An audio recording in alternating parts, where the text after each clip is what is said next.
В глубине векового леса, покрытого зеленью и наполненного таинственными звуками природы, работал лесоруб по имени Давид. Он был человеком, который знал лес как свои 5 пальцев. Каждая тропинка, каждая поляна, каждый шорох в листве были ему знакомы.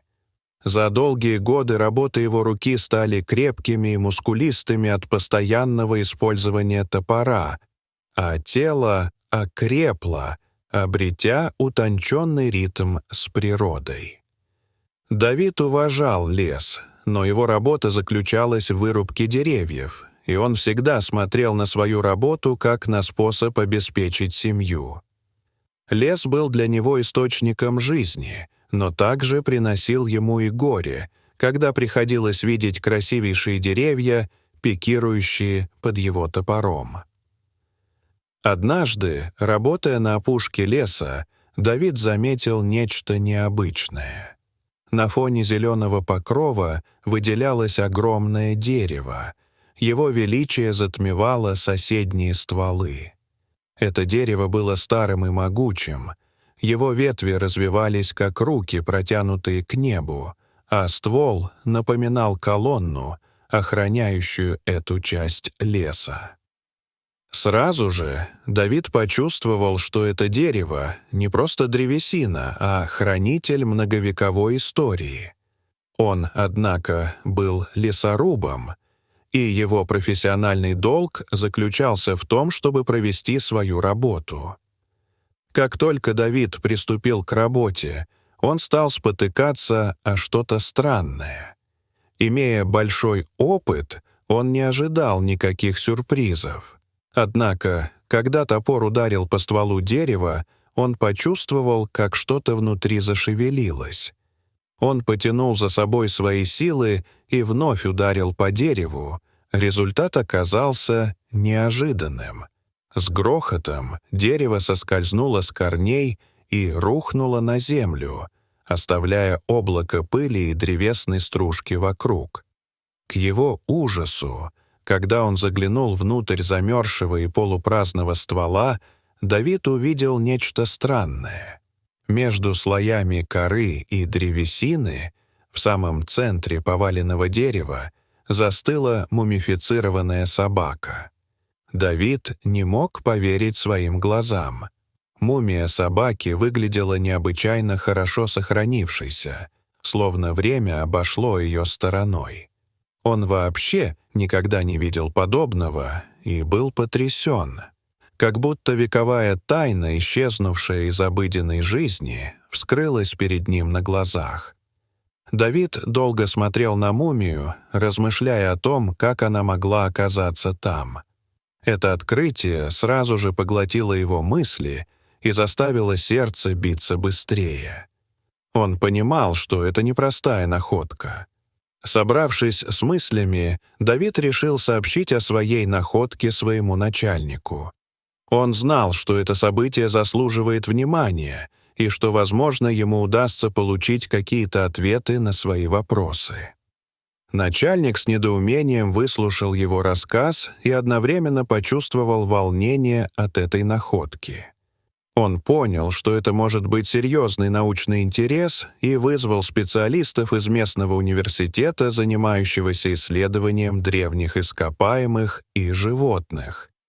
Ученые, уже опытные в области палеонтологии, готовы были помочь разгадать эту необычайную загадку. Скоро они прибыли на место происшествия, не заставив себя ждать больше 30 минут.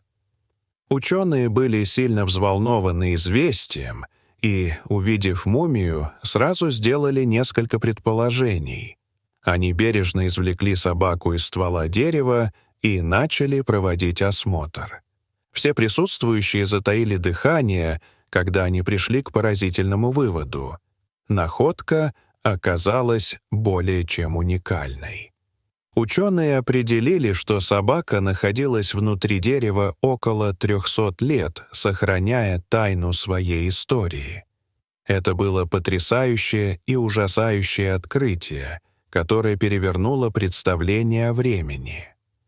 Скоро новость о таком необычном открытии разлетелась по городу, словно лесной пожар.